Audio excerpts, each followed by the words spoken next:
আপনি কত টাকা বেতন পাচ্ছেন, আজকে আপনি কতটা ঠিক আছেন, তার দ্বারা আপনার কাজ এবং আপনার ভবিষ্যৎ ঠিক হয় না। ভবিষ্যৎ ঠিক হয় একটি নীতি নির্ধারণের দ্বারা। সেখানে নীতি যখন এইভাবে নির্ধারিত হচ্ছে যে আপনার কাজের যে অধিকার, সেই অধিকারটাই থাকবে না, আপনার লড়াই করার অধিকার থাকবে না, আপনার সংগঠিত হওয়ার অধিকার থাকবে না। এমনকি আপনারা 5 জন মিলে আপনার কালকে যদি আপনার ছুটি ক্যান্সেল করে দেয়, তার জন্য 5 জন মিলে আপনি আপনার যে সুপিরিয়র আছে বা যে ম্যানেজমেন্ট আছে তার কাছে যেতে পারবেন না, কারণ ইউনিয়ন করাটাই হয়ে যাবে অপরাধমূলক কাজকর্ম। ফলত যে আইন আপনাকে আপনার সংগঠিত হওয়ার অধিকারকে খর্ব করে, তাকে উল্টো দিকে নিয়ে যায়।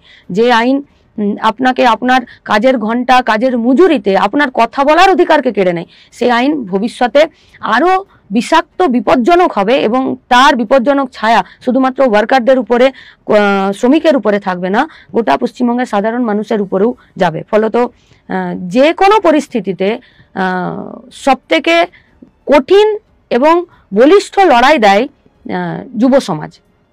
তাই যখন ভারতবর্ষের সংবিধানকে ব্যবহার করেই, ভারতবর্ষের সংবিধানকেই খর্ব করা হচ্ছে ভারতবর্ষের যুবদেরকে শেষ করার জন্য, ফলত সেই লড়াইয়ে যুবরা রাস্তাতেই থাকবে এবং সব অংশের যুবরা এই শ্রম কোড বিলের যে আইন তার যা বাতিল করার জন্য 9 জুলাই ধর্মঘটে থাকার আহ্বান আমরা তো জানাবই, আমরাও থাকবো এবং সব অংশের যুবরা নিজেদের প্রয়োজনেই রাস্তাতে 9 জুলাই তারা থাকবেন।